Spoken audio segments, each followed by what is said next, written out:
বিশ্বকবি রবীন্দ্রনাথ ঠাকুর তার জন্মদিনে মাংস খেতেন কি না এটা আমি জানি না, তবে ওনার জন্মদিনে আমাদের বাড়ি কিন্তু মাংস হয়।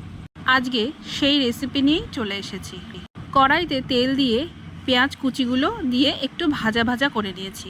তারপর আদা রসুন আর লঙ্কার পেস্ট দিয়ে পেঁয়াজগুলোর সাথে মিক্স করে টমেটো দিয়ে আমি নাড়ছি।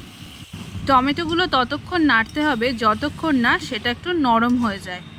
তবে টমেটোগুলোকে কিন্তু নুন দিয়ে নরম করলে হবে না। নরম হয়ে যাওয়ার পর নুন, হলুদ, টক দই দিয়ে একটু জল দিয়ে আমি জিরে গুঁড়ো আর ধনে গুঁড়ো দিয়ে দিয়েছি।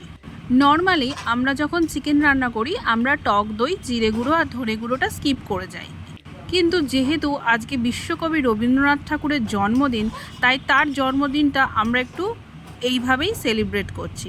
মশলাটা ভালো করে কষা হয়ে গেলে পাশে ভালো করে ধুয়ে রাখা মাংসগুলোকে সেই গ্রেভির ভিতরে আমরা ছেড়ে দেব। এরপর কষাতে হবে। মাংস রান্নার আসল গুণ কিন্তু কষানোতেই।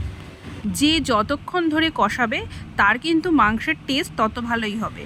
আর বাঙালি মানেই যেন আলু খায়, তো আমাদের বাড়ি কেন বাদ যায়, তাই সাথে আলুটাও দিয়ে দিলাম। কেমন লাগলো আমার রান্না?